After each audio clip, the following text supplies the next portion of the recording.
Economic sanctions are a very commonly used tool of foreign policy to put pressure on a country to change its behavior. The justification for these sanctions is often based on the utilitarian principle, which posits that the greatest good for the greatest number of people should be the basis for decision making. However, the effectiveness and the ethical justifications of these sanctions have been a subject to debate.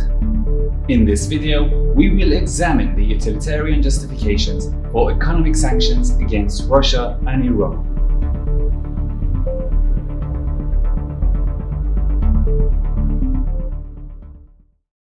Utilitarianism is a philosophical theory that aims to maximize the overall well-being or happiness of a society as a whole. It's based on the idea that actions should be judged by their consequences, and the right course of action is the one that produces the greatest amount of happiness for the largest number of people. Now, some people might think that this means that we only care about the majority, but that's not entirely true. Utilitarians believe that every individual's happiness matters equally, but when it comes to making decisions that affect many people's lives, we have to consider the greatest good for the greatest number. For example, let's say there's a limited amount of resources available to help people in need. A utilitarian would argue that those resources should be distributed in the way that maximizes the overall happiness of the society, rather than just benefiting a selected few. Utilitarianism is often criticized for being too focused on the short term and not taking into account individual liberties or justice. But utilitarians would argue that in the long run, promoting overall well-being and happiness will lead to a more just and prosperous society. So there you have it, a brief introduction into utilitarianism. Ultimately, the goal is to make the world a better place for as many people as possible. Russia is one of the world's largest economies and a significant player in the global political arena. In recent years, there has been an increase in economic sanctions imposed on Russia by the United States and European Union. The justification for these sanctions is based on Russia's annexation of Crimea in 2014 and its alleged interference in the 2016 US presidential election. Proponents of these sanctions argue that they are necessary to deter Russia from engaging in further aggression and to punish it for its past actions. They also argue that the sanctions are a necessary measure to protect the international rule of law and democracy. Iran is another country that has been subject to economic sanctions. The United States, European Union and United Nations have imposed sanctions on Iran in response to its nuclear program, which many countries believe is intended to develop nuclear weapons. The justification for these sanctions is based on the belief that preventing Iran from developing nuclear weapons is in the best interest of the international community.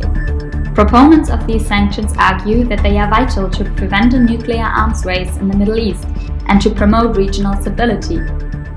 They also argue that the sanctions are a necessary measure to pressure Iran to come to the negotiating table and reach a diplomatic solution to the nuclear issue.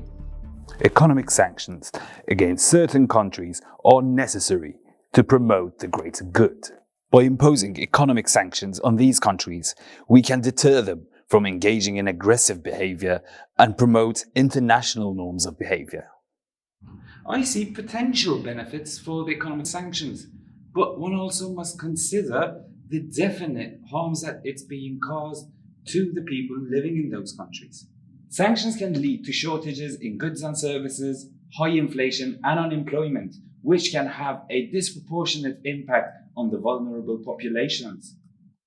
Well, there are negative consequences to sanctions, but we must weigh the harm caused by sanctions against the harm caused by the actions of these governments. In case of Russia, we cannot allow them to continue their aggression in Ukraine and neighboring countries. In the case of Iran, we must prevent them from developing nuclear weapons, which would destabilize the region and threaten global security.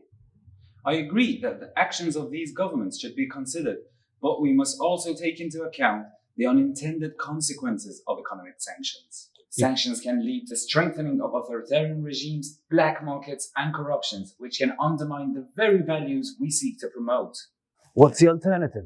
Diplomacy has already failed to change the behavior of these governments, and military action can be much more harmful.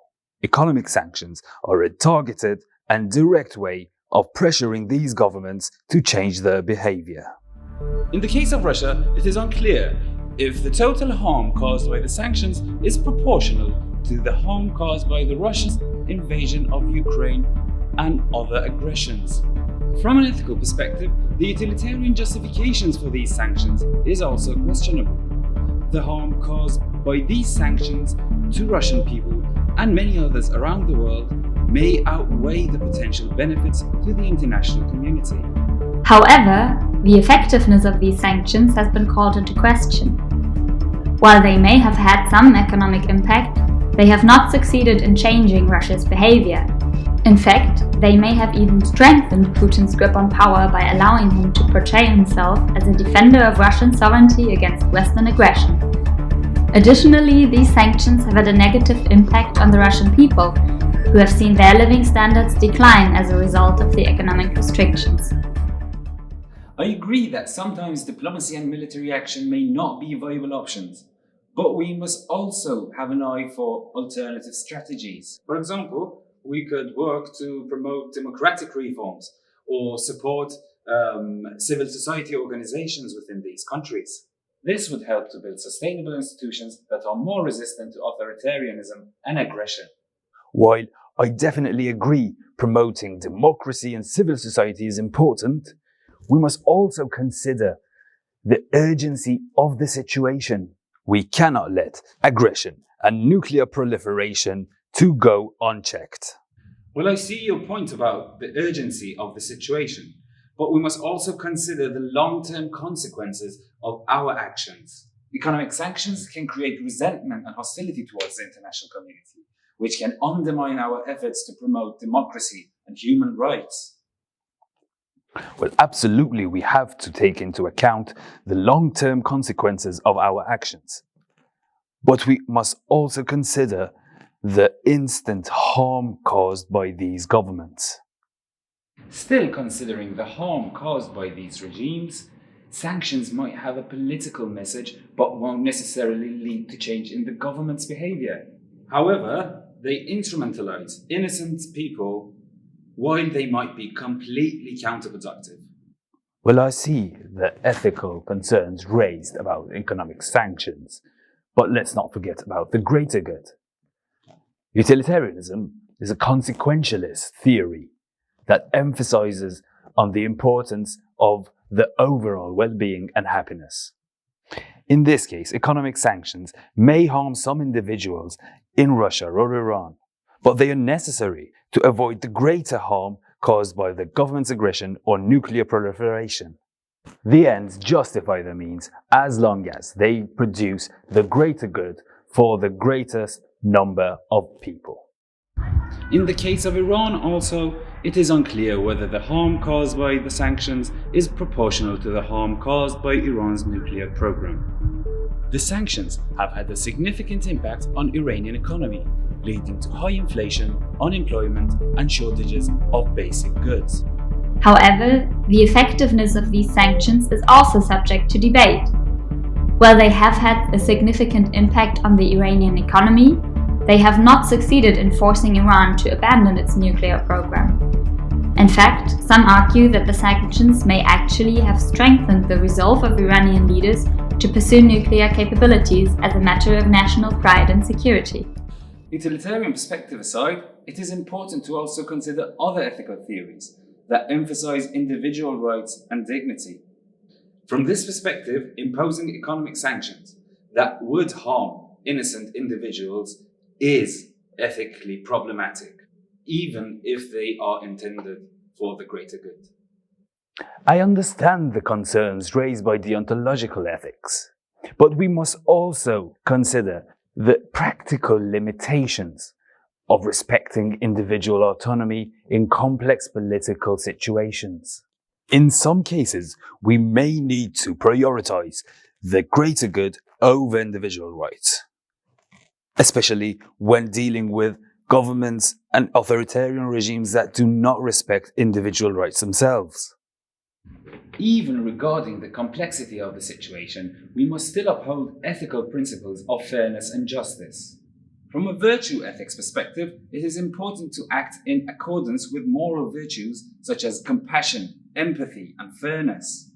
Economic sanctions that cause harm to innocent individuals may violate these moral virtues and undermine our own moral character.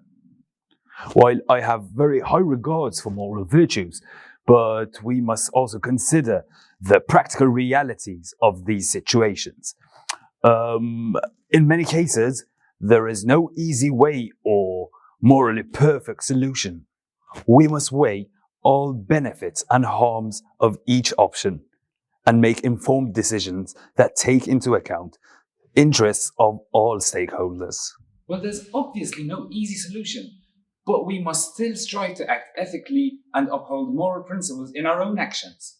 Utilitarianism can be a useful framework for making decisions, but we must also consider other ethical theories which would emphasize more on the importance of individual rights and liberty and moral virtues such as compassion and empathy. We must strive to find solutions that are not only effective but also ethically justifiable.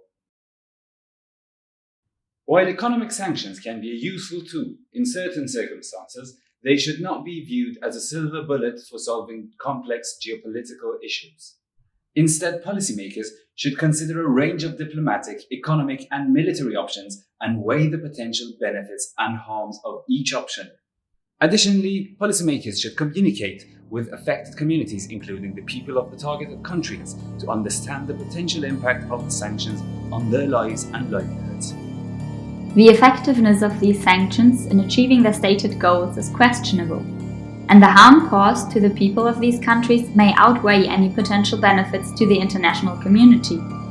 Additionally, the principle of proportionality requires that any harm caused by the sanctions must be proportional to the harm they are intended to prevent. In the case of Russia and Iran, it is unclear whether the harm caused by the sanctions is proportional to the harm caused by their respective actions. Furthermore, economic sanctions often have unintended consequences, such as creating black markets, increasing corruption, and strengthening authoritarian regimes. For example, in Russia, the sanctions have led to a rise in nationalist sentiment and a crackdown on dissent. In Iran, the sanctions have strengthened hardline elements within the government and weakened moderate voices.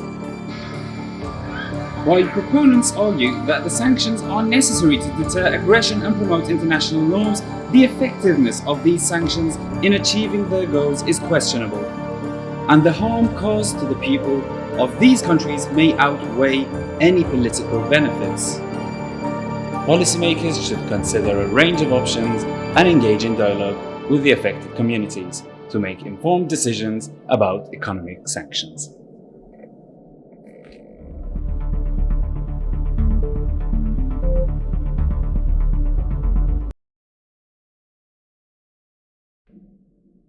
Did you hear what the cancer patient said 3 months into the sanctions?